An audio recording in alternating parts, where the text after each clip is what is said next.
Welcome, everyone. My name is Lee Ming Stroh. I'm so excited to be your host today with three of our amazing panelists. Andrea is going to be working behind the scenes with us as well to be changing the slides. And we have a few logistics to make your time here a lot more exciting. And this is our 12th webinar, our 14th kit. You should be on kit number 116A. If it's your first time joining us, let us know so we know how much we should go over some of the details on using our kits. And just write in the chat box and let us know it's your first time if you don't mind. And again, very excited for those of you who've been with us many, many times. Thank you again for joining us. First, I'm going to introduce our panelists. I have Madeline Triffon from Detroit, Michigan. Madeline. Hello, everyone. It's we're having our best time of year in Michigan. You can feel jealous wherever you are. It's cool and sunny. It's glorious. Wonderful. Thanks, Madeline. Also, we have Tim Gaiser in New Mexico. Hello, everybody. Hope you're keeping safe and well. And Madeline, I remember spring in Michigan. It lasts 48 hours. I know. Well, why do you think I'm so excited about it? Right. But it's a beautiful spring day here. So welcome, everybody.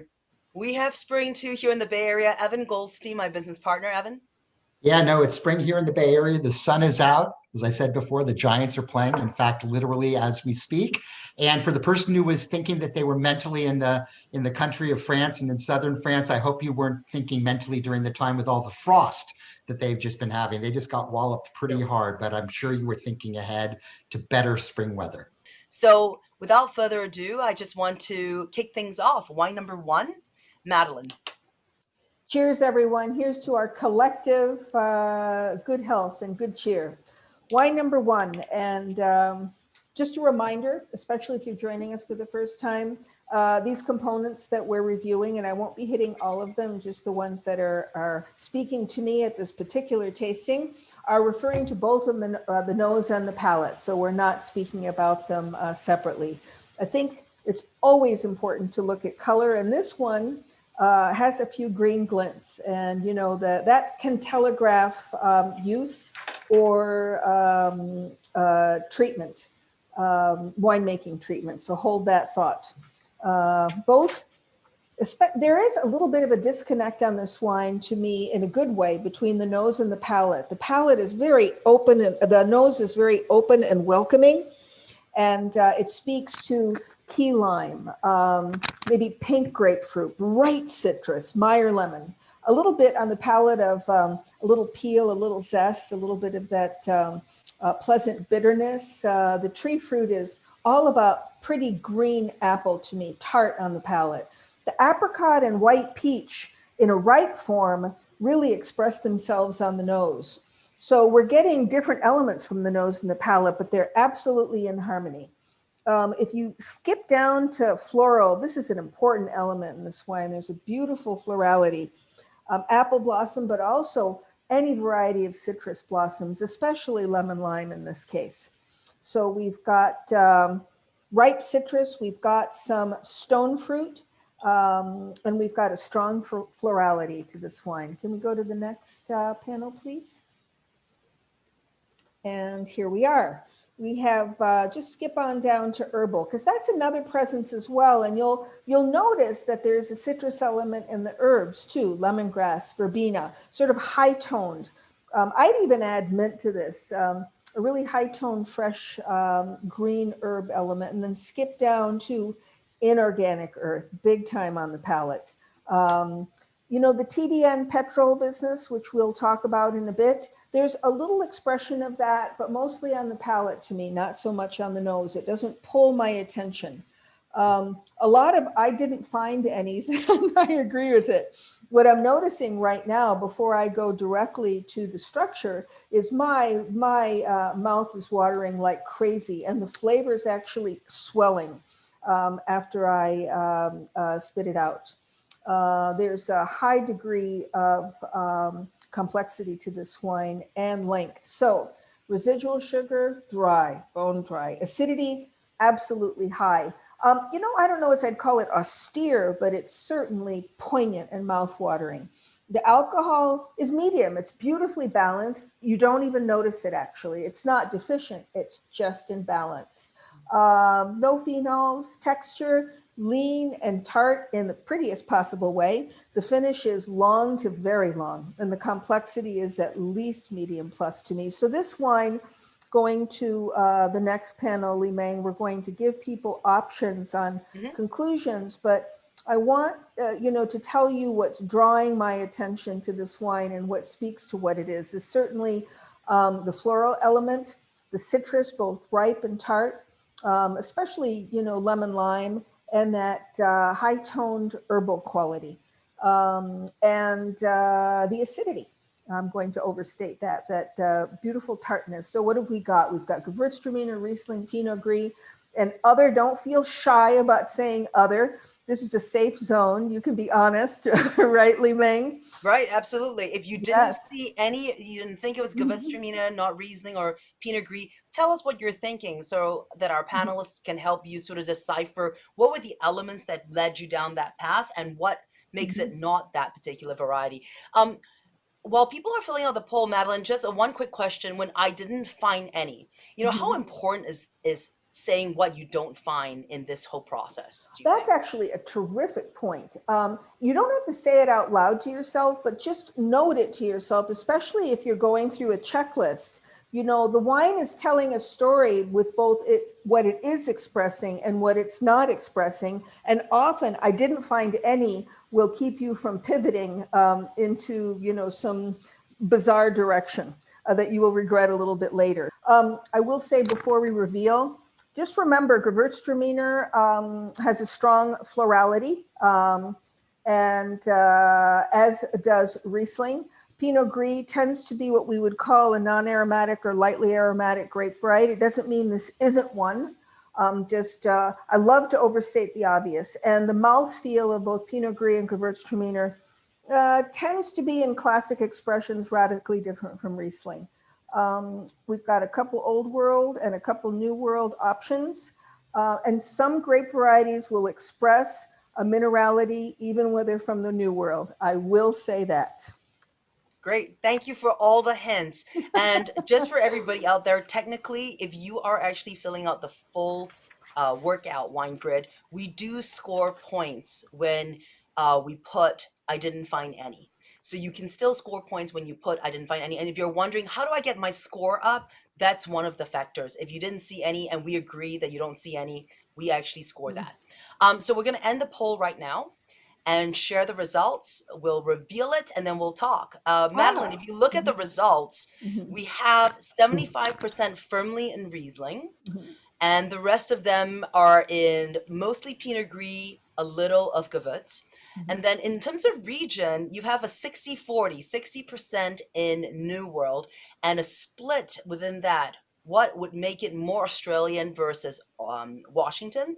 And is it or is it not that 40%? Are they right on that old world? Let's reveal this wine and then we'll talk about it. Yes. And in revealing it, and there it is, I will tell you that actually putting this someplace geographically is probably even harder than recognizing the grape variety. We did describe Riesling. It is indeed Riesling. I don't think this was a tricky wine. The only thing that when I smelled it, it wasn't quite as aromatically expressive as it was on the palate. Another reason why, drum roll, to not try to put your eggs in a basket right up front on the nose, because the palate may tell you something very different. This does not have any bottle age. It's a 2018. It's fresh. It is from the Clare Valley in Australia. It is from one of the most lauded producers, Pikes, for beautiful Rieslings from this region. And they age magnificently. If you were to look at the tech sheet, which I'm staring at, the pH is under 3 and the acidity is at 8. So if that fascinates you, it's not a bad idea to meditate on how pH and acidity are related to each other. This comes specifically from Polish Hill. This is actually, the Clare Valley is a warm continental region, but it's not antithetical to Riesling because the temperature drops at night and you've got altitude and you've got breezes coming in from the West. I just, would love to see this wine in another 10 years too, because the palate speaks youth to me. Whereas the nose is a little bit more open. By the way, this is an interesting aside. The winery is named after a family. However, they also used the English pikefish on the label. That's why that guy is there. And if anyone wants to speak to the expression of petrol, which is not uncommon, but it tends to express itself more in older Rieslings or in younger Rieslings, perhaps from a warmer year where the wines have been exposed to quite a bit of sunshine. I think it's a beautiful example of Australian Riesling. And you're going to ask me, why not Germany or Washington State? And I might, in a sec, ask my colleagues to weigh in, but I would say this is where it gets tricky, because that strong minerality on the palate speaks to the old world. But I'm telling you, this grape variety carries those rocks in its pocket wherever it goes. I think the straightforward expression of lime on the nose and that little bit of TDN combined with the minerality on the palate and that very clear sense of age-worthy capacity. And, it's moderate alcohol, fluttering around, 11.5%, really speaks Australia to me. I don't know as I could easily blind taste Washington State Riesling, but, then we would veer into Alsace, which I definitely don't think it is, because it would be a riper expression. And then we could talk about the differences between, Mosel and the Rhine. Evan or Tim, do you want to weigh in on that Australian Riesling versus other areas of the world? Clare and Eden Valley Rieslings are like liquid laser beams. This is kind of a kindler and gentler laser beam. A German Riesling, regardless of where it's from, would have a much broader expression of fruit. This is very narrowly defined wine, and the acid is really high. Washington State, to me, there's some really good wines made, but there's not really what we can point to for an identifiable style yet. They're going to get there, no doubt, because they have the right soils and places. It's only a matter of time. I think this wine, because it's so narrowly defined, and to Madeline's point, the TDN is not very pronounced in the nose, but it's definitely there on the palate. So. Thank you for saying that about Washington State. No, we're not dogging the quality whatsoever, but thus far it's not classic in the sense of being, easily or dependably recognizable. Yeah. So this is a beautiful wine. Yeah, Evan, you can answer this question, and then before you move on to the next one, we actually have two more questions pertaining to Clare Valley and Riesling. So do you want to answer about what region, how would you define the differences in the regions? No, I wouldn't add a lot. I think Madeline also hit it on the fact that usually, particularly with young Aussie Riesling, that's pretty much the only time you ever get TDN in a young Riesling. You don't really see it as much in Germany. You don't really see it as much in Washington State, South America, or anywhere else, but you do see it there. And that is because of ultraviolet exposure, usually directly to the fruit, which obviously can happen. So in this case, what it suggests is a good cool year, ripeness of fruit, but not that overheatingness that you would get it when it would pronounce itself young. Thank you, Dean Hewitson, for explaining that one to me. Washington State, the only area I would tell you that's starting to develop a personality to me in my expressions has been the Ancient Lakes area. And there they definitely have a sense of place, a sense of minerality. Depending on whose version you have, I wouldn't say it's uniform at this point in time, but that seems to be, at least for me, my chosen spot for where I look for in Washington State Riesling. Tim, I think, eloquently addressed the German thing, as Madeline did along with Alsace, and then you're getting into slight nuance. But I do think it's worth bringing out the focus on fruit being really citric with a slight back of other fruits in Australia Riesling, whereas you get much more of the stone fruit characters in the other parts of the world. These are really more singular expressions of that nature there, and they tend to be citrusy, and lime and lemon, particularly lime, are the things we look for in Clare and Eden, both more so in Eden. Would you say that the combination of youthful character and hints of petrol are the reasons why you're pointed towards Clare Valley? Madeline, you kind of touched on how difficult it is to define between Clare and Eden. What would you say? Is it youthful and petrol that's pointing you to Clare at all? We've all been to Australia, and I don't know as I could possibly, say I could tell the difference between Clare and Eden Valley. But I would have to generalize and say yes to Australian Riesling that would come from one of those two classic growing regions. Tim and Evan, would you disagree or agree with that? You want it? I Or would. you want me? No, you go for it. I'm getting ready for one. So, Eden Valley Rieslings tend to be more generous because the altitude is lower, and I think the fruit just gets riper. But, to answer that question, you can't, TDN should take you to Riesling, although I find it in Gruner Veltliner. I mean, it's chemically, it's in both grapes. It's in a lot of grapes, but in most of the grapes, it's there in trace amounts. So you don't really pick it up. Riesling, it's in higher amounts. Older Gruner Veltliner too. But here, it's an important piece of the puzzle, but it's not the entire piece of the puzzle. It's not the entire thing. For me, the character of the wine and how high the acidity is really that combination takes me to, Clare Valley. So. Great. To Tim's point, parting shot on this wine, Limang, go back to it, now that we've tasted it, we've analyzed it. But to me, the compelling flavor on the palate is lime. And to Tim's beautiful way of describing that laser sharp focus on the wine, especially on the palate, I think it will expand and broaden with bottle age, but right now it is a rapier. Yeah. Great. Evan, we're on to you, number 2. And folks, I asked the question, if you love the wine, didn't like the wine, we would love to hear about it. Definitely add your comments and feedback in the chat. Evan. By the way, and just parting shot on that last one, if you have any of it left over, leave it in the glass and come back and try it in about an hour and a half. I promise you that will have unraveled significantly between them. But lime pith, lime zest, lime juice are the classic markers in that part of the world.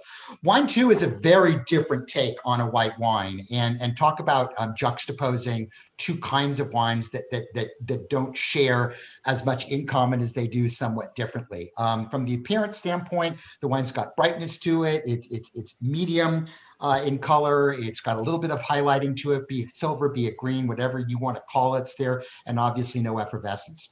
As we combine the aroma and taste, which Madeline articulately said earlier, it's important to note here that you've got different layers of things going on. So there's clearly elements of citrus fruit, but whereas the first one, wine 1, it's fun to go back and forth and taste, by the way, when you're doing this as you're learning, was clearly about sharp citrus, tart citrus, etc. This is about a sweeter element of citrus. So be it like more pink grapefruit or ripe yellow grapefruit, or even sort of some of those orangey notes on the sharper tangerine side, but even a little bit on the mandarin side.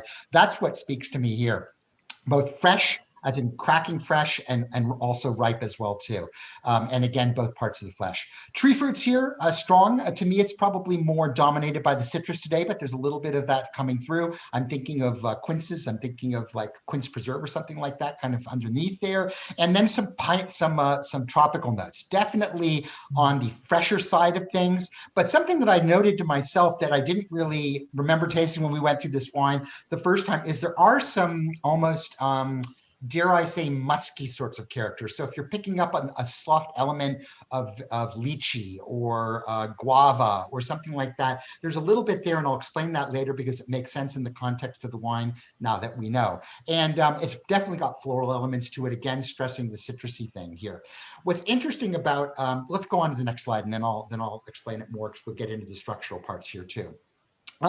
You do have green elements here as well, and I think they're more pronounced than they were in the first one. So here I am picking up a little bit of I'd call them more like salad greens or celery root than I would say classic grassiness or alfalfa or anything. There's a very soft mushroomy kind of character to it.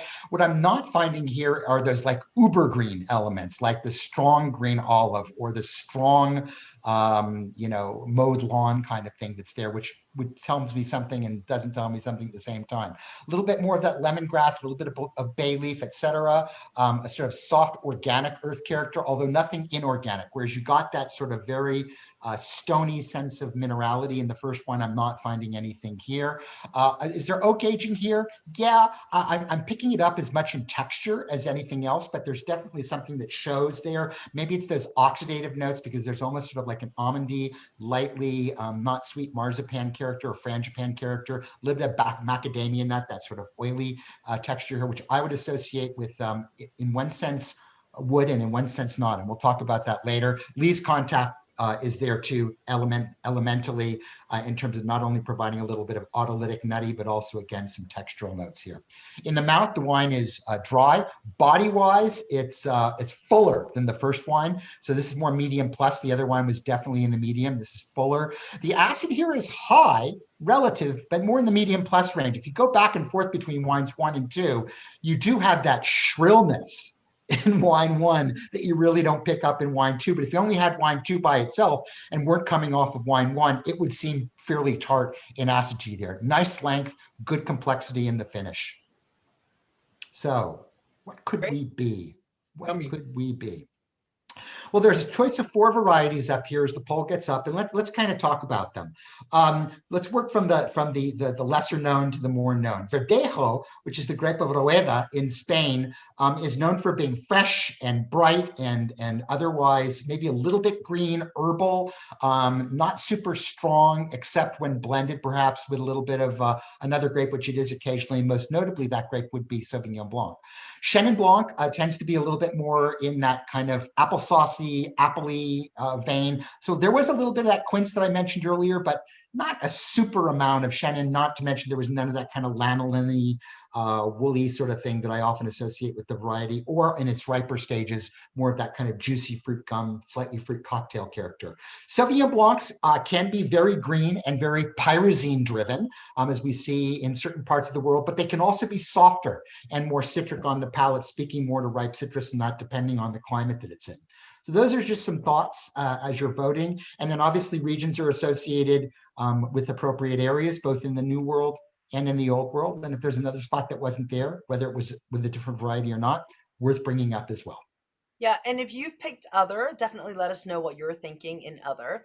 I will also add that if you're hearing words that you're not getting, TDN, pyrazines, words like these that you feel like, what are those words? Don't be afraid to ask, or let it just roll over. You'll catch it the next time, because there are so many things that these guys, our master sommeliers here, know that I could only hope that at some point, you would absorb it all in, right? So don't be afraid to ask the questions, for sure. And Evan, this might be a little bit more Madeline, as we're waiting for people to fill out the poll. There is a question here on narrow versus broad fruit. Oh, I'm so glad you brought that up, because I just wrote a note to myself because it was a terrific question. The difference between narrow and broad fruit profile.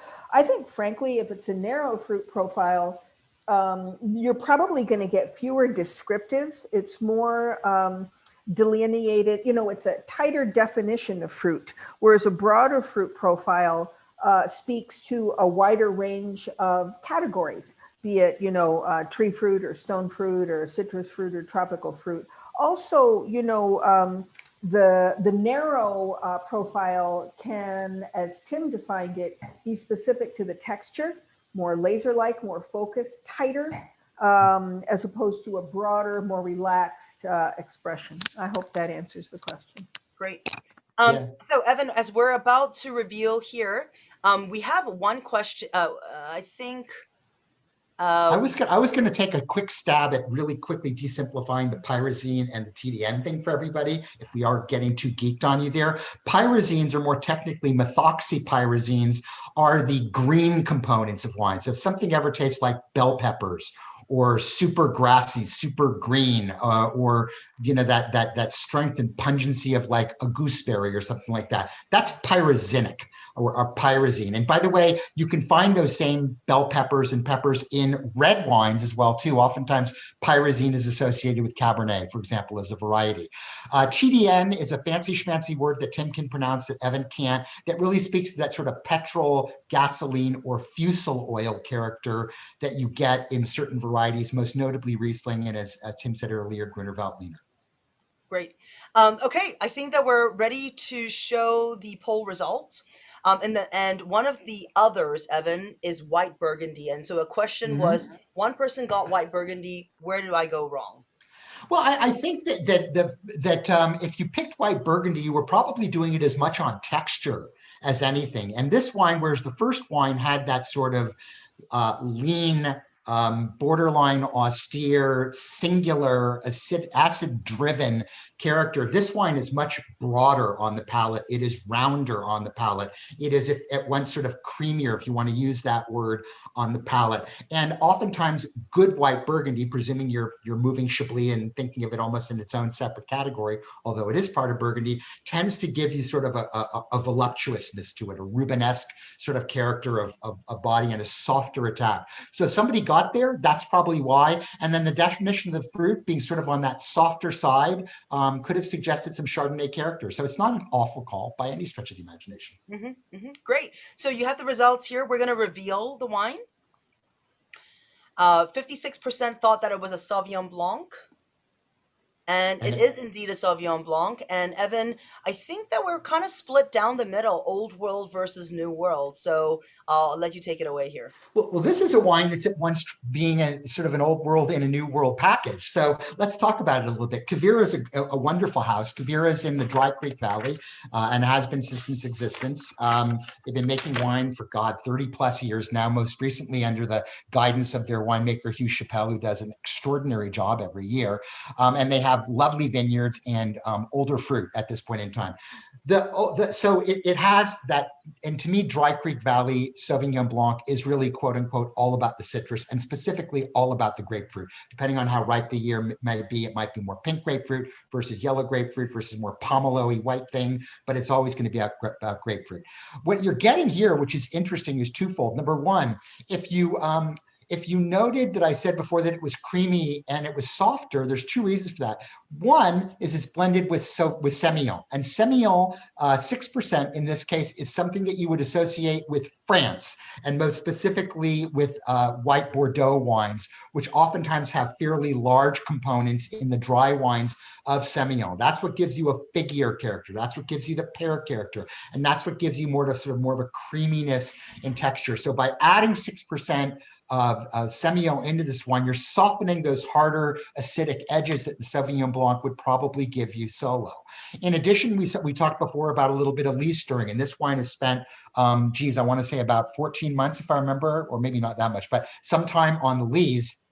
And it's sort of agitated to add additional creaminess. And then the last thing that's done is adding, by not being pure, which would be the case if you were in, say, Sancerre in the Loire Valley, or Marlborough in New Zealand, or San Antonio or Casablanca in Chile, by blending out, you give a broader fruit profile, a broader sense of that. And here, what they've done, quite interestingly, and I don't know if anyone else picked up on it, but remember I was saying before, there's this slightly sort of muscatty, lychee-ish sort of character. There is a clone of Sauvignon called Sauvignon Musqué, which is a Muscat clone in there, which will bring you those sort of musky, dare I add, slightly kind of feralish aromatics that you could find in lychee, guava, papaya, and things like that, that you get a little of it here. Just a percentage point in two, enhances, brings the fruit out, softens it in a different way. So this wine is at once sort of a kind of a semi-old world take on a clearly new world and Northern California interpretation. What's the wood treatment on this? There's a little bit of oak on this. Yeah, it's Evan? blended. So it's about, I want to say it's roughly, if I was to look at my notes here, because that would speak to the softness of the mouthfeel as well. Yeah, right? it's got some aged older barrels, combination of oak and acacia. That's going to soften it as well too. And then the balance of it is in stainless steel. So a little bit of older wood, not necessarily strong new wood, but oxidative character. So there is that nutty sense that we talked about before, not coming from the wood, but coming more from the oxidative. So what makes it more Californian than, Evan? The purity of the fruit and the fact that you have ripeness in that fruit. You know, you're not there's a sharpness and a tartness to the fruit that you would find in say that Riesling that we talked about in New Zealand, from Australia. If it was Sauvignon Blanc from another place, you would pick up far more green elements. There are very few places, with the exception perhaps of Hawke's Bay on the North Island of New Zealand, that approach this level of sort of pure sweet citrus as being the driving marker. Got it. I just want to know on the picture there and on the label, this is my go-to winery when I have friends visiting from out of town and need to go to want to go to wine country. The pigs are real. They do have pigs on site, and kids get a kick out of their little, small little pig farm in the back there. So, um, any questions from folks? We have a very, very quiet crew today. I'm not even getting like, I like the wine, I don't like the wine, where's the food pairing? So feel free to chat. You definitely get more out of it if you talk to us. Why So not New Zealand, Evan? I think that's something somebody's probably thinking and Yeah, maybe not and again, asking. that gets back to the pungency factor, and that again, that green pyrazine driven thing that we spoke about a little bit earlier. There is where you're going to find sort of a very brashness of that green character and a brashness in your nose. This wine is more refined. It's, the attack is sort of quite normal. Those areas that are known for pungent styles, and I would lump Marlborough, New Zealand in there. I would lump South Africa in there, and I would lump cooler climate, that's to say more coastal parts of Chile in there, all tend to be more brash. This one is more about somebody saying right now, and I'm saying, and yeah, there's an elegance, there's that sweet citric note. And again, I think by using the combination of older oak for roundness of texture and the Semillon for roundness of texture, you're getting a very stylish, very approachable style. This would be for somebody who's really says to you, I don't like Sauvignon Blanc because I find it a bit too much in my face. This would be a great wine to serve to them, to show them the other softer, gentler, kinder side of Sauvignon Blanc. Great. We have two questions, Evan. Why not Vouvray Sec? And the second question is, what points specifically to Dry Creek for you here? Well, Vouvray would be made obviously from a different grape. So you'd be in the land of Chenin Blanc again. And Chenin Blanc to me, we were talking about it when we were bottling up at the winery yesterday, is really more about a combination of appley sorts of fruit, whether it's applesaucey, whether it's just sweet, ripe apples, usually more in the yellow and red vein, not necessarily green all the time, although in the dry versions it could be that way. And then a little bit of note of tropical. Like I said, my marker is usually juicy fruit gum, and then finally kissed with a little bit of wool or lanolin or sweater or something like that, like a wool sweater. Those to me are more Chenin Blanc markers, and those would be more exaggerated in a place like Vouvray than they would be, say, in Stellenbosch in South Africa. South Africa being the home of more Chenin Blanc than even the Loire Valley. And then Dry Creek, to me, the markers here are going to be, like I said before, that really ripe citrus, the grapefruit characters that are going to be there, the soft greenness that's underneath there, but not driving, and again, ripeness of fruit. It gets a little bit warmer in Dry Creek Valley than it would, say, down in the Central Coast where they're growing Sauvignon Blanc in like Santa Barbara County. Great. Evan, can I jump in on the wet wool thing? Because some You people may. who have never washed a sweater, by hand, as us village elders have, may not know what we're talking about. But I find especially that Loire Chenin, in its classic expression, has a smell that that is almost musty. That's what Evan's speaking to. That sometimes it may cross your mind, is it corky? But it's not. It's got a little bit of this inorganic must type smell, almost like, wet wool. If you ever want to try it, it's an apt expression. And that's what we're talking about. It's a non-fruit element that's specific to Loire Chenin. And for those people who have had musk melons before, or slightly overripe cantaloupe that picks up that slightly kind of musky thing as well too, that's where it bridges on the tropical once again. Great. Evan, as the food and wine pairing expert, Benjamin's asking, what is your food choice for this one? Oh, this is a beauty. I actually think you could go so many different directions because you have bright acid, but because you have richness. This is going to lean both towards the sort of richer seafood elements of things, be it lobster, crab, shellfish, etc. That could be had with richer type of sauces. But by the same token, that wonderful bright citrus thing there really allows you to play around. So you could go, I've got right now, when I'm going to have this with dinner with tonight, is in California, where we're very lucky to have it. You've got you're in the heart of asparagus season. But asparagus, when it's lean and green and almost weedy, like wild asparagus is herbal and pungent. When you get the stalks that are like as thick as my hand is right now, see that hand? They actually get sweet on you. They're slightly green, but they're more sweet. And if you have that with a little bit of butter and a little bit of lemon in that butter and that wine, that is nothing but net. We're That's what I like. jealous. Wow. That Yeah. sounds It's good. got to be the fat asparagus, not the thin stuff, the really fat stuff. Nothing but net. I love it. All right, let's move on to wine number 3, and we'll keep answering your questions. And thank you for engaging, and great job, Debbie. All right, wine number 3, Tim. All right, now for something completely different, as they say on TV. So we've entered the world of pink wines here. And so let's get right to it. And we love pink. We're entering the greatest time of the year for this. Although every time of the year is a time to drink a great pink wine. Personal opinion. This wine is certainly Starbright. It's clear. The color, dare I say it, Li Meng, salmon. Yes, it's salmon. So it's a little bit more advanced color of pink. That's the thing we have. Okay. And then on to the nose and palate.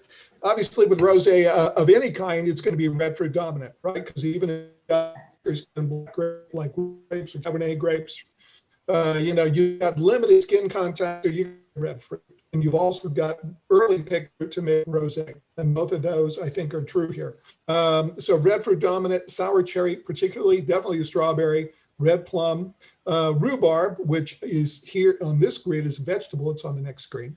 Fresh and ripe in terms of fruit quality. A little bit of black fruit, but for me, not much at all. And whatever is there, probably a black cherry berry kind of a thing is underripe. Definitely, though, a mandarin or tangerine orange type character, and that's fresh, and that's the peel. Tropical fruit, yeah, maybe a little orange melon. Stone fruit, no. Floral, yes, and it's sweet citrus type blossoms. Okay, next slide, please. I'm so happy we're doing rosé. Yay. Oh, me too. Other vegetables, yes on the first two. Very lightly on the mushrooms, but definitely red peppers, and there's my rhubarb. Yes, and then my grandma used to make really great rhubarb pie, so it was a childhood favorite. She also wore a jungle gardenia, which used to freak me out, even as a child. That's another story. I'm repelled by gardenia, even adulthood, but that's, again, you know. Thank you for that Okay. image, Tim. Yes. There's a story there, trust me. Okay, so red licorice, yes. Organic earth, no. Or inorganic earth, no. And so all of you who are trying to process, we got pink wine, what's it made from, where is it from, notice the complete lack of inorganic and organic earth. That's important for step one. No oak aging, really no oxidation, no chemical compounds, and certainly there's skin contact because we have pink wine. All right, on to the palate. The wine is dry. The acid medium plus, phenols, no. Although I will tell you, in place of phenols, there is a touch of bitterness on the finish. And that to me is a tell or a help to get to what grape variety this was made from, or at least a predominant grape. Alcohol is medium plus, texture is lean and tart. And to me, that refers to the finish because the entry of the wine is absolutely lovely and delicious, and it's succulent and just so delightful. Okay, the finish is medium plus, complexity medium plus. All right, so now on to the poll. Great. All right, so we've got rosé, and what's it made from is the question. Made from Pinot Noir or from Mourvedre or Sangiovese type blend or other, because of course, you know, there's any number of red grapes that you can make rosé from, okay? And then the region, you know, the first thing you got to do is figure out if you're in the old world style or new world. Okay. With that, I'll let you vote and I'll stop talking. Great. Thanks, Tim. Tim, as people are voting, I guess the question is the skin contact. How long does a wine or grape need to be in contact? The juice need to be in contact with the in order for it to become a rosé? Well, it depends on the style of rosé. If you've got something like Van Gray, probably 24 to 30 hours. And then, you know, for rosé of any color, probably 36 plus hours, you know, but it really depends. And, you know, I'm out of my league talking about it. If the guys from Klein are on this, they can, I just gave it away. Tim did it. Oh, No, we're still guessing. We're still guessing. We're guessing. Yep. Anyway, yeah. Guys, okay, so we're going to call that a Li Meng. Yeah, and Tim was joking about this whole salmon thing because when we first conceived of the idea of doing grits and talking to Tim and Evan and Madeline about what factors we should include, I was fighting against salmon.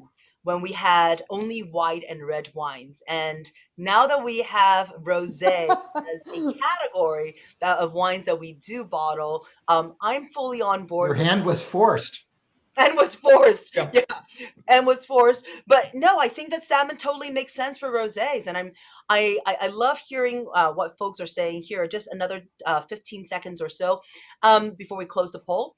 But oftentimes when I bring rosé to people's houses or I recommend a rosé, people do look at me a little funny and go, really? I should drink. I'm talking about the non-wine trade friends here. I'm wondering if you guys have the same experience. And that's why I was a little bit reticent when Evan said, let's put a rosé. And I'm like, really? I'm not sure that people will understand why we're putting a rosé. So I'm really happy to see that Evan was right and I was wrong. People actually like the addition of Well, rosé. and On oftentimes occasion. they're just before we do that, because somebody will ask it inevitably. They're such great, gastronomic wines. They're essentially they share the characteristics of both red and white wines. So their flexibility at table is endless. Mhm. Evan, wouldn't you say too, I think the even larger picture is that the quality is there. So why wouldn't you pay attention to them and assess them? It might be a little trickier, which Tim will lead us through, blind tasting rosé. I haven't done much of that, to be honest with you. So that's an interesting question. But they belong here just in terms, they belong at the table because of their quality potential. Yeah, absolutely. They are not quote unquote throwaway wines as they were decades ago. Yeah.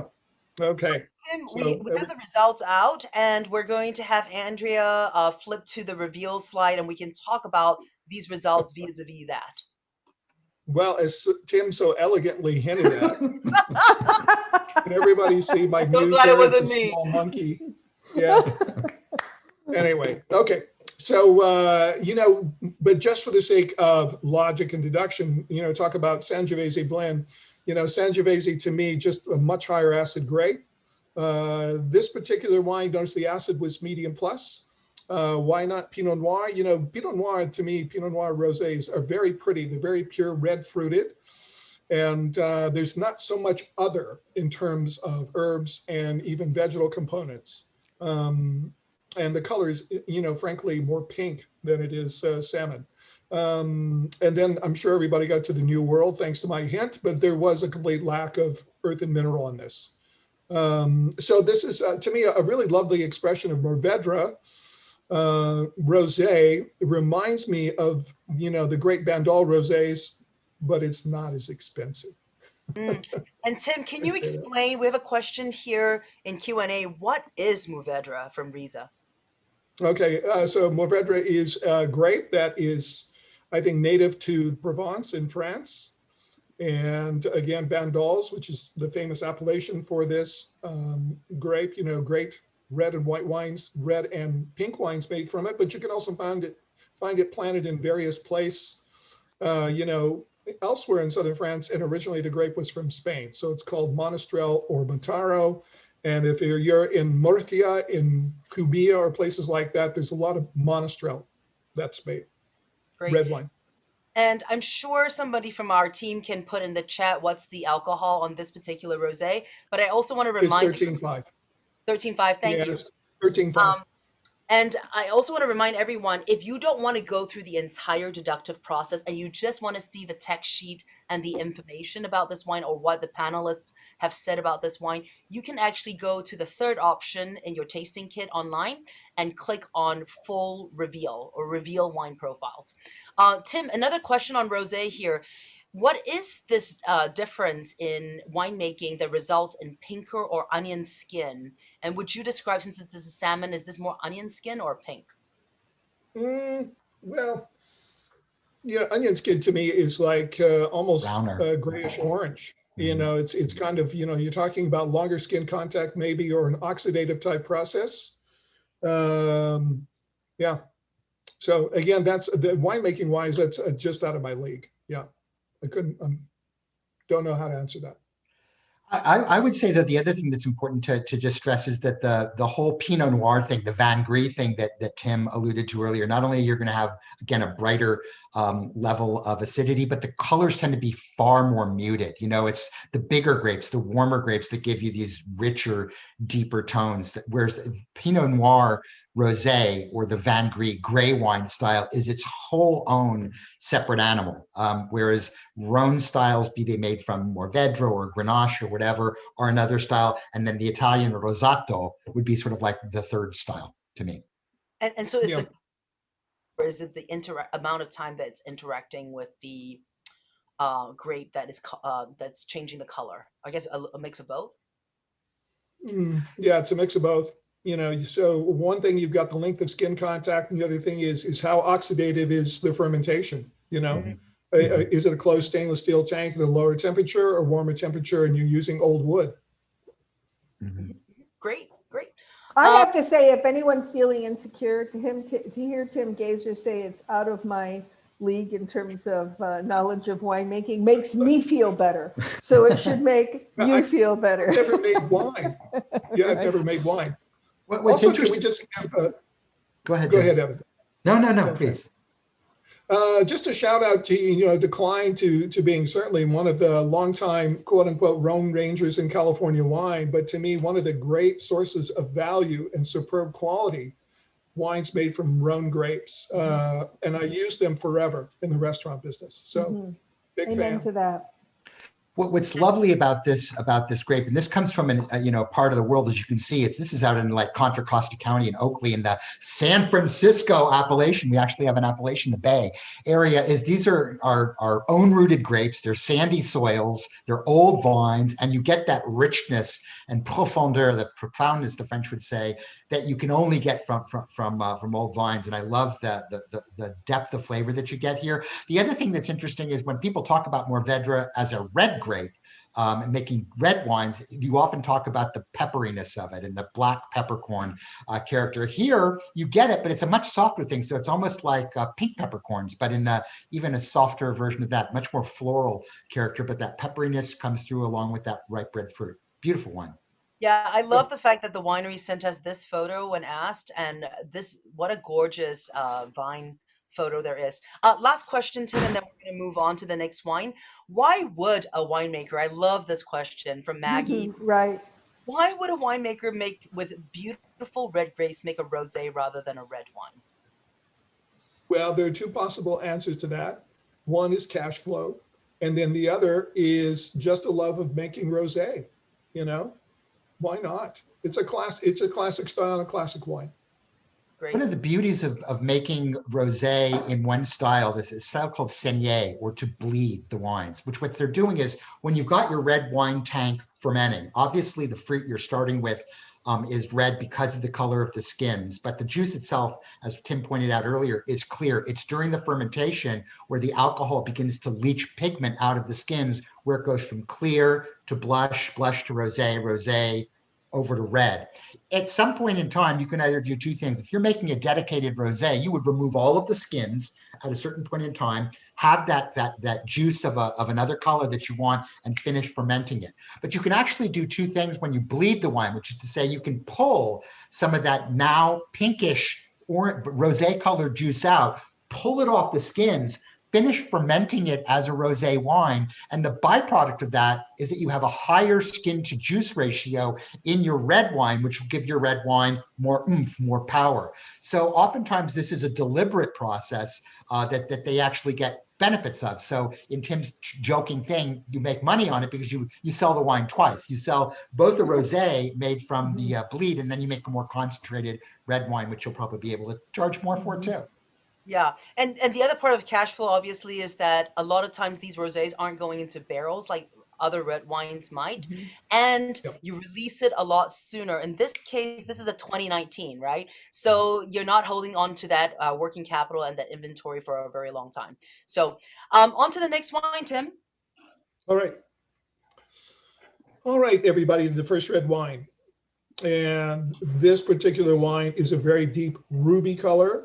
As you tilt the glass forward, notice that there is some lighter ruby and even garnet at the edge of the rim. So a little bit of age or oxidation here. And then in terms of staining of the tears, very slight. Okay, on to the nose and palate. First sniff, it's kind of, a mix of 60-40 red fruit versus black fruit. I like the sour red cherry, red tomato, red currant. And here it's a combination in terms of both ripeness and almost age. So definitely ripe fruit, but also is jammy, baked, and even to me dried.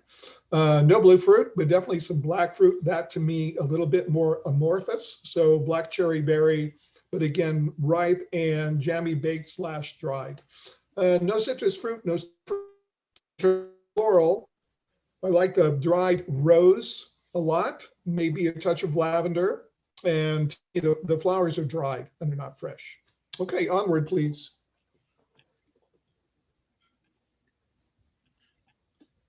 All right, now that we've gone past the fruit, there's a lot of savory or other than fruit qualities here. So as I read that top, it says fennel anise, yes. Beetroot, yes. Rhubarb, yes. Sun-dried tomatoes, yes. And mushrooms. And sun-dried tomatoes, really good description. There's definitely a dried herbal character to me, the bay leaf and dill and thyme, especially. Red licorice more than black. Paprika, yes, and not too much on the soy and cocoa powder. Both inorganic and organic earth, so organic earth dirt, so there's definitely a dried soil character. It's like sun-baked soil, almost terracotta. And then to me, there's a very chalky mid-palate to it, a very dusty chalky, and definitely leather.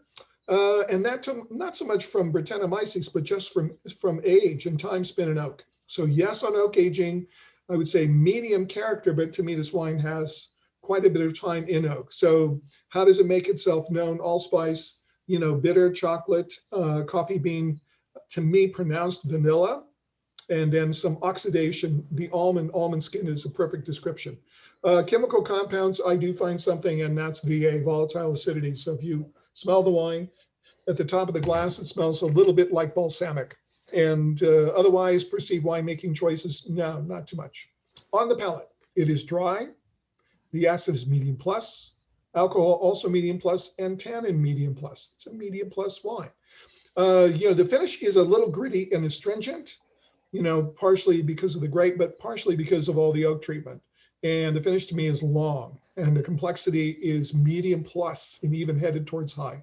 But that's just me. Okay. I think we set the stage with a lot of things there. There's a lot to talk about here. Yes, there is. Very complex wine. All right, so here is your ballot. And, before getting to the grape variety, I'd say, go for the region first. And again, just think about the level of earth and mineral in the wine. Okay. That's and an then, interesting tip. So for this particular wine, you think go region first? I think you should do that first all the time. Mm. But the grape variety, is the most challenging thing to figure out about this entire process. Wow. And to me, it requires not that you pay attention to the fruit, but that you pay attention to non-fruit important compounds, and also that you pay attention to the structure. Okay. And in the case of the region, is there earth or mineral enough, and is it pronounced enough to convince you to go one way or the other? Great. Okay.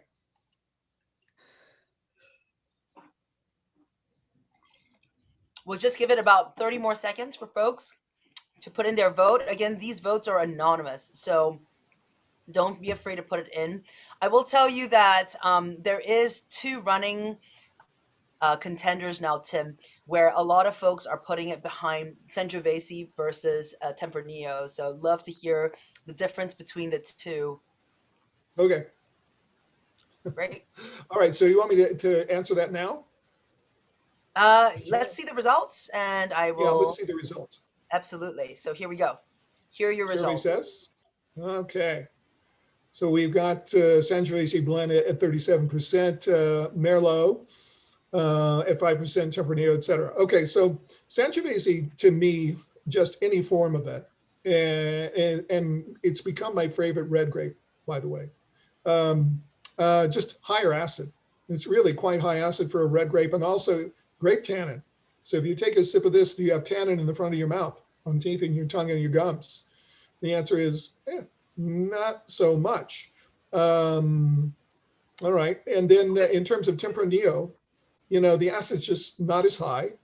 And in a classic expression, and here we're going to go down to the region. So we have Italy in old Old World and then Spain and Old World. So if you went, Sangiovese, you're in Tuscany and Italy, okay. But in terms of a classic expression of Tempranillo, you're probably in Rioja, right? And So this has an oxidative quality to it. And it also, dare I say it? Dare. It smells like bourbon. It smells like bourbon. Come on. It smells like, American oak. And it's got, so I think there's, well, I have to, all right. So let's reveal, and then we'll finish the discussion. Tim, why not Merlot real quick? Yeah, why not Merlot? Well, first of all, Merlot, Cabernet family, dark fruit. So, predominantly, dark plum, berry, cherry, et cetera, et cetera, et cetera. Softer tannins, higher alcohol, and probably, use of new oak. Yep, considerable new oak. All right. So survey says, Juan Rioja, 2014 Reserva. Okay, so everybody, again, I have to sum up. I have to be Inigo Montoya here. There are a lot of expressions of Tempranillo now in Spain, and there's even different expressions in Rioja that people traditionally for over 120, 130 years have used American oak. Why? Because it was cheaper and it was available at the time. And of course, that bourbon thing I'm talking about is American oak, right? A lot of vanillin, a lot of pronounced spices. There's definitely dill on this. It's not overt. And the reason why is Lan, this particular winery, uses these really curious hybrid barrels where the staves are American oak and the ends are French oak. So you've got kind of the best of both worlds, but you've got enough surface area to where I think American oak still dominates, okay? And then you've got red fruit, oxidative character, what I call the terracotta, the big terracotta, big soil character. Everything about the wine is dried, right? So what's interesting to me is the color is more youthful than the rest of the wine, and that's usually the opposite. Okay, and then the structure again, the acid, not enough acid to take me to Sangiovese, and a lack of grape tannin. And it seems like all Italian red grapes, the classic ones, have a lot of grape tannin. Okay. There's a great question here, Tim, on VA. Can you go further to explain this VA and the resulting balsamic reductive taste? Well, VA is, again, it's acetic acid, it's vinegar, right? So, and there's VA in trace amounts in every single wine. It's a byproduct of fermentation. If it gets to certain levels where it dominates the wine, you might consider a flaw or a fault. But, there is a lot of traditional old world wines where I don't know if we'd recognize them without VA, right? I think about Amarone or old school Barbaresco. So it is that really, and to me, in this quantity, it really gives the wine lift, and it gives, aromatic lift and a lot of complexity. So I like it. Anyway, does that answer your question? Whoever's it was? Yeah, there's also, when you talk about Spanish wine, and particularly when you speak of Rioja, where we are right now, one of the flavors that they talk about constantly is balsamico. And balsamico literally is this combination of, yes, there's volatility and all that, but it's also the combination of all the herbal, fresh and dried that you get. There's the curry, there's the incense, there's all of these other flavors, which as an aggregate, people talk about it as balsamico. And in other parts of the world, I mean, even to your point with Sangiovese, occasionally you'll hear people talk about balsamic character, not so much balsamic vinegar character, but just that whole sort of larger profile of it. There's a vineyard actually at Campo Viejo, property in Rioja, where they actually have a sign. I wish I had the picture of it. I probably do on a computer somewhere, where they list out all of the different flavors that make up balsamico, and there's something like 20 something of them that actually make it up in combination. I'll try and find it for us for a future tasting. And to your point, Evan, the takeaway in terms of blind tasting, if you do perceive VA, it's not a deal breaker in terms of the quality of the wine, and it's an element.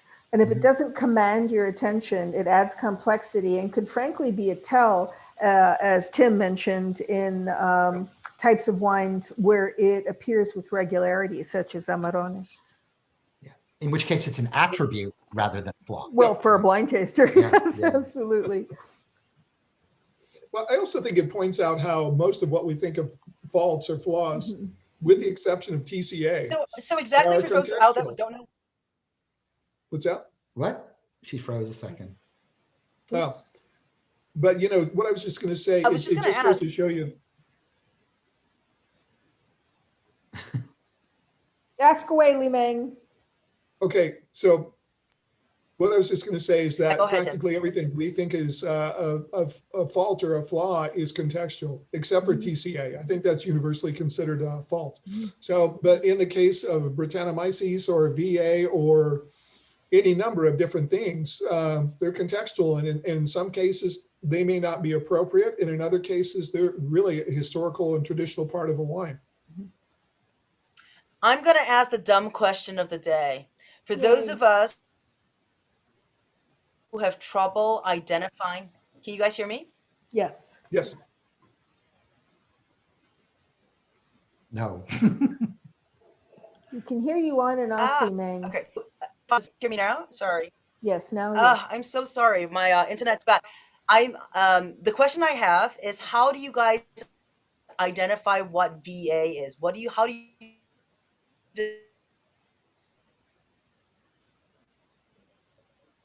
describe that to folks who don't? Evan, you want to take that? Yeah, I mean, volatility, as this VA thing, as Tim said, in its absolute purest form, is red wine vinegar. You're familiar with that. You cook with it, you make salads with it, etc. So when something goes completely volatile, if you were to take a bottle of red wine and just leave it uncorked, over time it's going to turn into vinegar, and then you can use it for salad dressing, right? But in wine, we don't want that. So when winemakers are making wine, they're trying their darndest to minimize the existence of it. But as Tim said, it exists in wine anyway. So if you pick up something in a red wine or a white wine that seems excessively sharp and again slightly acetic, as in vinegar, that's what you're going to find as VA.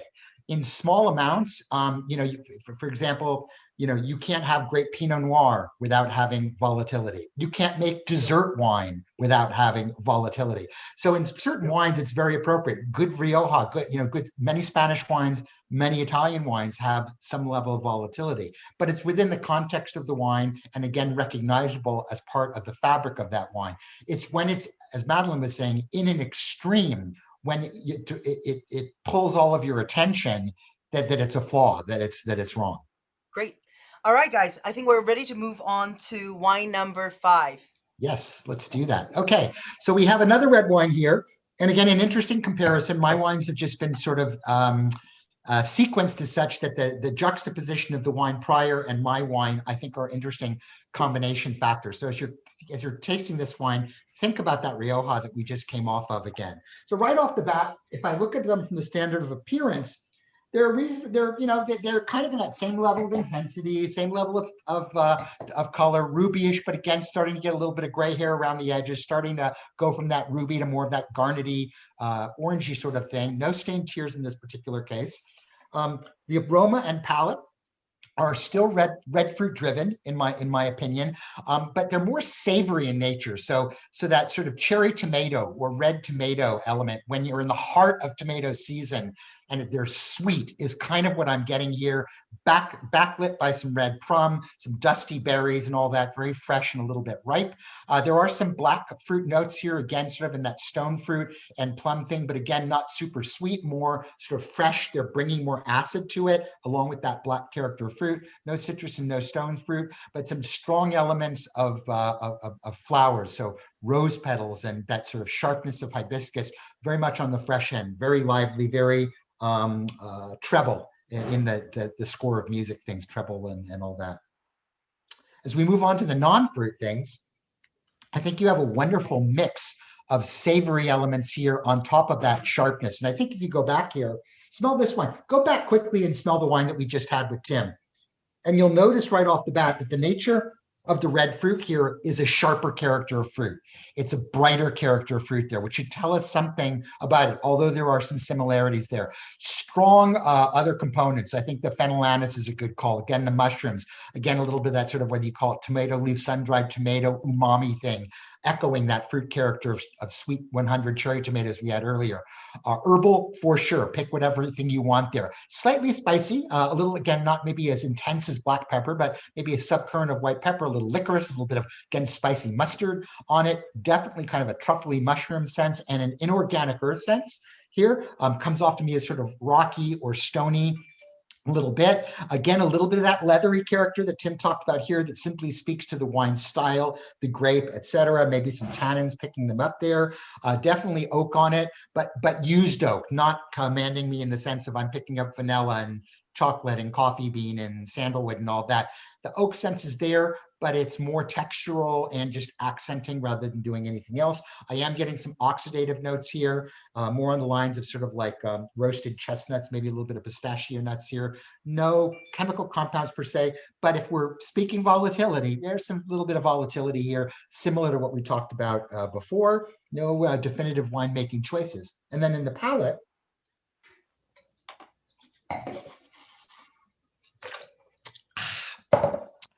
dry, very dry. My mouth is puckery.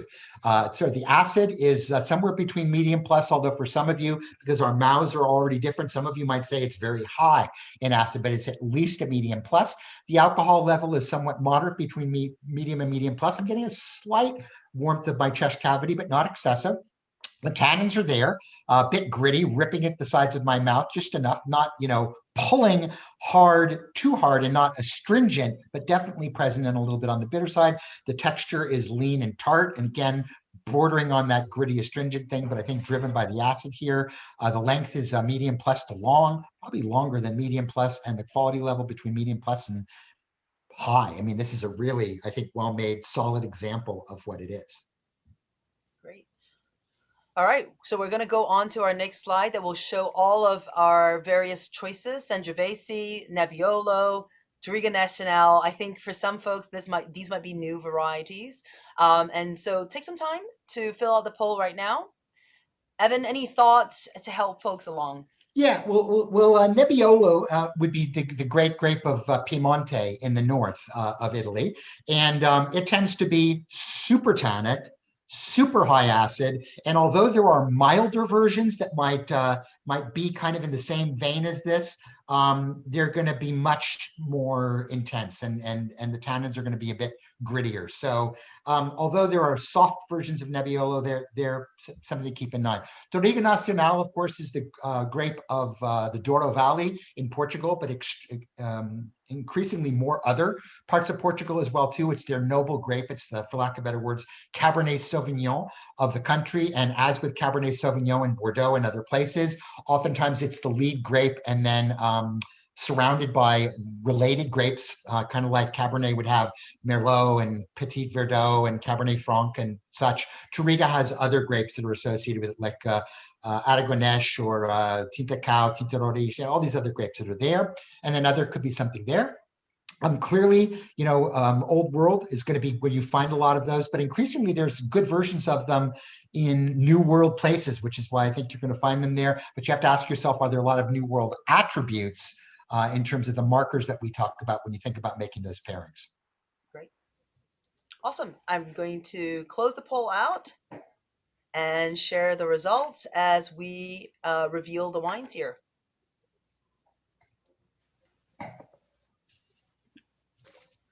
So looks like our Sangioveses have it, followed by our Nebbiolo. So we're clearly in Italy.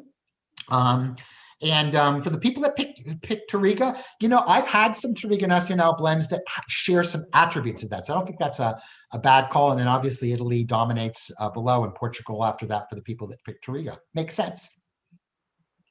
So it's not a bad choice. Where are we? We are in Italy. We are in Sangiovese land, and most specifically in Chianti. And for the people that were sitting here saying, how do I tell my Sangiovese from my Rioja Tempranillo, you got them side by side.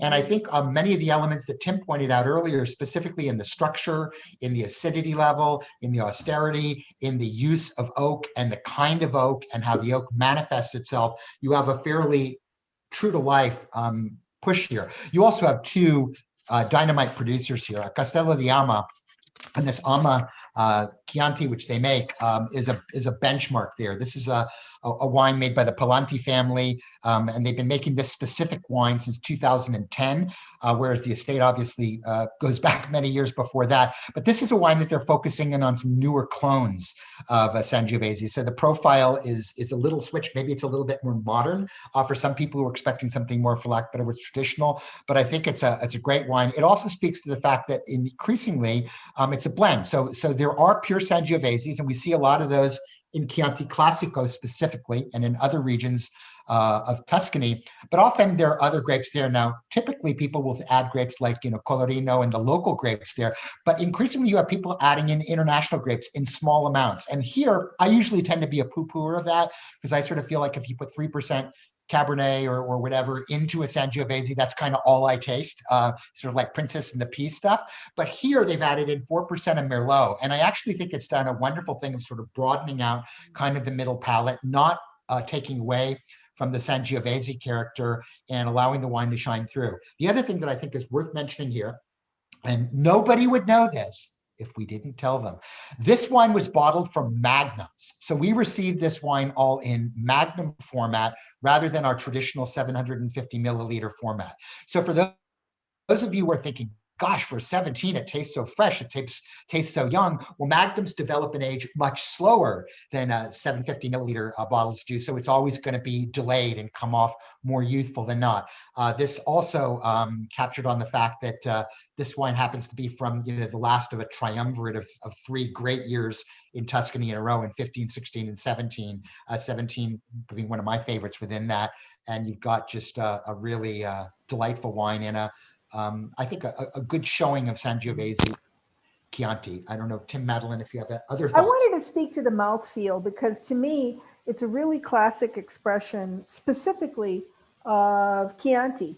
And a tell for me, a reliable tell, is that mouthfeel that has that perfect balance between acid and tannin, because you were speaking to the acidity being, more compelling, let's say, in the case than in the case of Tempranillo, and the grit of the tannin is finely grained. So if you really just sort of get all the flavors and fragrance out of the way and look at how the wine feels, you have this fabulous tension between acid and tannin. You can still taste through the wine. Whereas when you're talking to Nebbiolo, the tannin will almost put a black veil down on the flavors.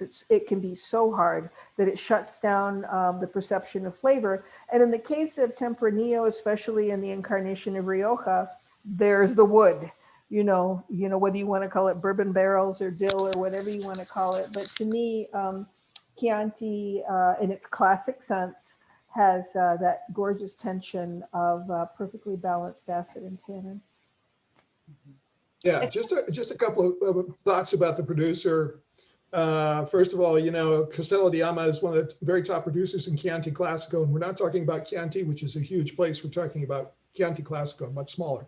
Probably the most improved red wine appellation in Italy over the last 25 years.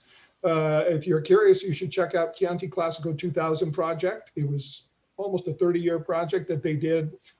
Every aspect of grape growing and winemaking and the clonal selection is incredible.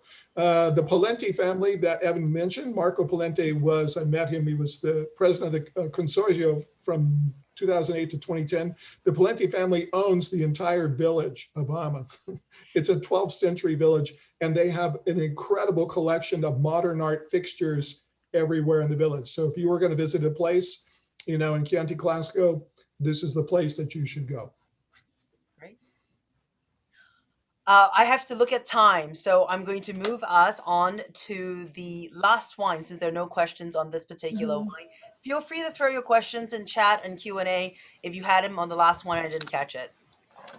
Wine I love it that you trust me to get through this in a timely fashion, Li Meng. So I will power along at a steady clip. I've been sitting here enjoying wine number 6. Okay, so to me, in terms of the visuals, balanced ruby, pink rim, nothing worth talking about. A little bit of stain, I would say more than low. So hold that thought, because again, to remind us of obvious, stain is going to reflect to a degree how thick the skins are and how much extract there is. The nose is just a song. It is, so expressive, ripe and floral with a little pepper spice. Even before I start dissecting it, it is forward and friendly. And the word ripe keeps surging to the forefront, but not overripe. Certainly red dominates, red fruit, red raspberry, red cherry. There's a little bit of sour cherry in that. Hold the thought, as ripe as it's being expressed on the palate, especially the acidity is mouth-watering. I would say we're talking more jammy than dried fruit in this wine. There's a little bit of black cherry and black fig, but again, red dominates for me. Probably to steal percentages from my colleagues, it's probably 60-40. Jump on down to floral, absolutely. Potpourri, so a combination of fresh and dry, but a really pretty floral element to it. The next slide. I am jumping down to other veg and herbs, specifically anise. There's a Garrigue Provençal expression on the herbs, and I would say almost a stemmy character. There's a character that has to do, that I always think of like a bramble bush combined with very ripe fruit. On the spices, and there are a lot of them. I've already mentioned peppercorn, any incarnation of peppercorn, green, black, white. Certainly licorice, sarsaparilla. There's an exotic flavor to this wine that is just thrilling, and I can't actually put my finger on it. No earth expression except maybe a little bit of dust. Oak intensity is medium. It's in there. You can smell it. You can taste it. But, you can move it out of the way and pay attention to the fruit easily. There's an illusion of sweetness to this wine that's probably a combination of ripe fruit and alcohol. Oak influence comes through in terms of spice. Oxidation, nuttiness, I won't overthink it, but it's there. And let's jump to structural elements. It's dry, but again, an illusion of sweetness, especially mid-palate because of the combination of ripe fruit. And, significant alcohol, but it works with this wine. That's why I don't think the number is going to matter, whatever it is. The acidity, I wouldn't call it high, but it's definitely medium plus. It's mouth-watering, which is interesting. The alcohol doesn't, I wouldn't even call it high, medium plus plus. It doesn't dominate. Tannins are medium plus, but they're refined and smooth. And there we go, texture round and smooth. Long finish, I would disagree lightly with the complexity on this. I think it's long, but a little bit simpler, maybe moderate plus complexity. So let's go to our options. I love this wine, it's delicious. I'm glad I'm not driving anywhere this evening because I've been sipping on it. In Detroit, we don't get in our cars anymore, So here we have Malbec blend, Grenache blend, Zinfandel, other, don't forget other. Because, this is where your honesty is useful to the rest of the academy. And then we've got a couple of old world options and a couple of new world. I love Tim's suggestion, and I will add it to this consideration. Consider region first. We really didn't talk about much, if any, earth elements to this wine. So, and primal fruit is presenting itself. Can a wine fake us out?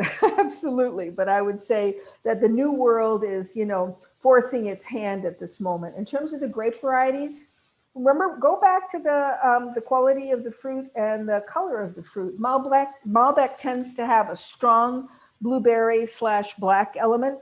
It also tends to verge, it tends to be opaque, though it can have as strong a floral element as this did. Grenache and Zinfandel will both present pepper elements, yes.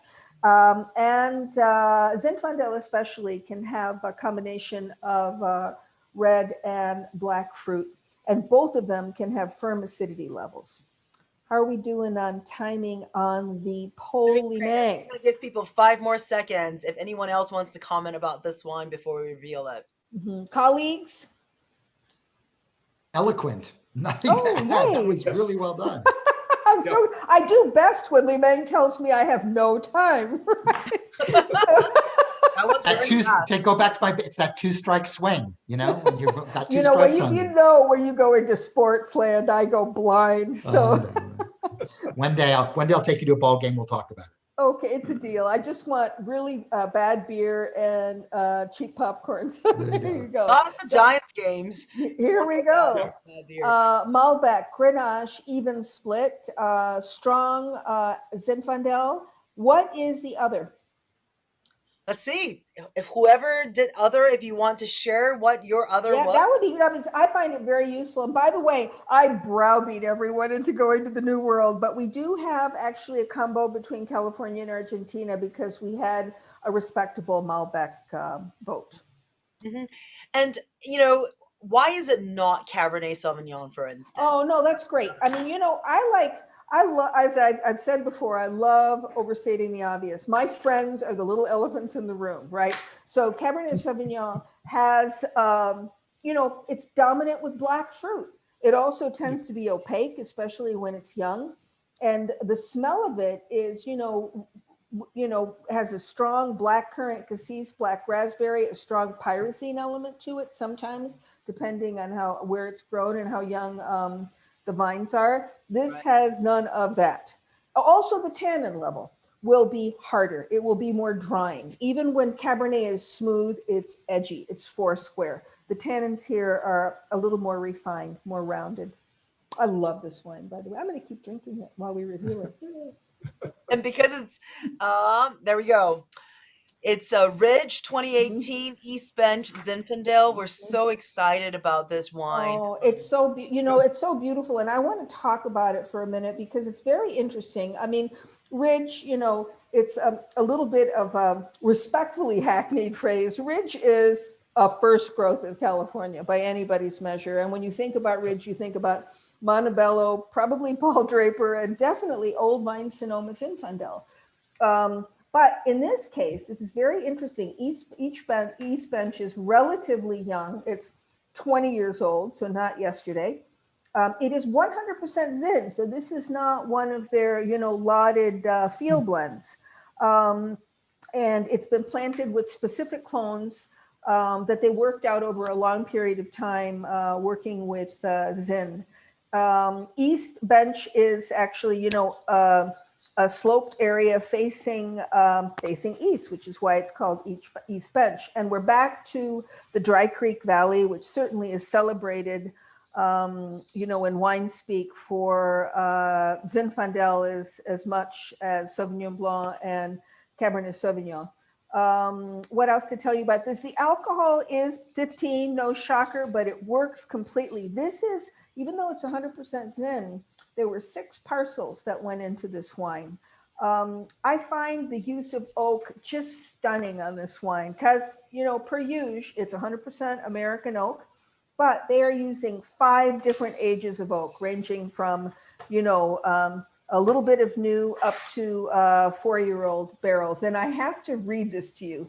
In keeping with our philosophy of minimal intervention, this is the sum of our actions: minimum effective sulfur, fermented on wild yeast, full mallow with naturally occurring bacteria. These people are hands off, but very aware and very thoughtful, so the wine doesn't take a turn. I think actually, for those of you who are blind tasting, I would, especially aromatically, strongly consider Grenache because of the red fruit element. But the ripeness combined with the mouth-watering acidity definitely speaks to Zin, which, to remind us all, that's characteristic of Zinfandel, and that's why the time of picking is super important, because you can have berries within a cluster at varying degrees of ripeness. So picking time is critical. And Madeline, here's a question about whether or not you expected, this person said that they weren't expecting this much tannin or mineral from a Zin. Would you agree with that? Well, the winemaker at Ridge is going to be so pleased with you, because if you read his tasting notes, he mentions the strong mineral presence, which we didn't describe, but in going back to it, unless I would talk myself into it, there is an inorganic minerality in this wine that perhaps you can't say it speaks to the age of the vines, but maybe it speaks to how much Zinfandel loves Dry Creek. And also in terms of the tannin, I think that's a very interesting comment. And I would say, with my experience with Zinfandel, they do range, given a level playing field in terms of quality, stylistically, in terms of the youth of the vines and the intent of the winemaker and the growing region. Both the concentration and the tannin levels can vary significantly. To me, I'm paying attention to it right now. These are medium plus drying tannins, but well-mannered. I don't find them hard or angular. It's a great study in tannin management. Absolutely. Yep. Great. Any other comments from Evan and Tim before we move to the... one last question here. Can you please contrast this with Nebbiolo? How is that different from Nebbiolo? I think mouthfeel wise, I think it was Tim or Evan or both who spoke. To me, when you're talking about Nebbiolo, unless it's hiding in plain sight or it's frankly a very, weird example of Nebbiolo, not classic, the tannin is compelling. No matter what it smells and tastes like, fragrance and flavor wise, it dries your mouth out. It's hard. It almost shuts the wine down. Also, I would say, there are examples of Nebbiolo that I experienced, believe it or not, in, drumroll, Australia, that were great examples of Nebbiolo that had more of a ripe fruit character, but generally you're going to have more dried fruit on Nebbiolo. You're going to have a little bit more of a layered, expressive aromatic, not as primal, not as simple. And you will definitely have a stronger, chances are terrific it's going to be from the Piedmont. So you're going to get, loud notes of organic and inorganic earth. But I think also it's going to be, verging on see-through, if not translucent, Great. Thanks, Madeline. I'm going to move now to our very last slide as we close out this session. And I want to also let everyone know, if you are interested, Tim, Madeline, and Evan has to go to another webinar, superhero webinar player today. But the rest of us will be staying on here to talk to you. If you have any other questions, want to show your face on screen, we'll turn on videos for you guys as well. So definitely stay on for the happy half hour if you're interested. Two things to note. May 14th is our very next webinar, 117A. If you're not a subscriber and you want to get those wines, those are currently shipping.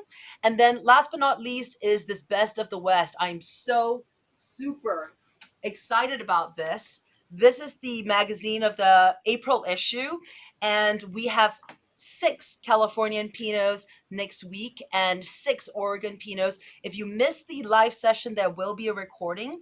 The retail value of these 12 wines going in this kit is almost $700, so $698. Trust me when I say, when Evan and I were looking to purchase the wines to rebottle this one, it was a little scary because we had not paid that much in wine in one shot for a kit. But we are selling this for $240 for all 12, since we're able to share it in small little bottles. So it's a steal. It really is a steal. I bought it. I think the point is, even when Evan and you guys went through the Sangiovese versus the Tempranillo, it's really helpful to have comparative. And there we have a comparative. And what's really super exciting is that with this particular comparative, Josh Green is going to join Evan. He's the editor of Wine and Spirits magazine. And Patrick Comiskey is also going to join Evan for the Oregon tasting. He's the expert who writes about Oregon. So that will be really super exciting. Evan, you want to add? No, I was just going to say before I bolt, and thank you everybody for being here again today and for your active, enthusiastic participation. You are what makes these sessions, at least besides hanging out with my 2 friends here, so wonderful for me. May 14th is a Friday. So did we mean May 12th on that? No, we mean May 14th. So we do. There we go. Yeah. We had a few adjustments, so we're sorry for those of you who are used to us being on a Wednesday. We definitely are changing this just for this month, hopefully, to a Friday. We do try to stick with a Wednesday, but just for this particular month, it will be May 14th. It was your Great. schedule, Evan. No, I was saying that so you could respond the way you did. That was It's sort of your leading the fault. witness. That was Absolutely. leading the witness. Anyway, everybody, it's been great. Have a wonderful, happy half hour. For those of you who are sticking around, you're in much better hands with Tim and Madeline than you would be with me, and we'll see you soon.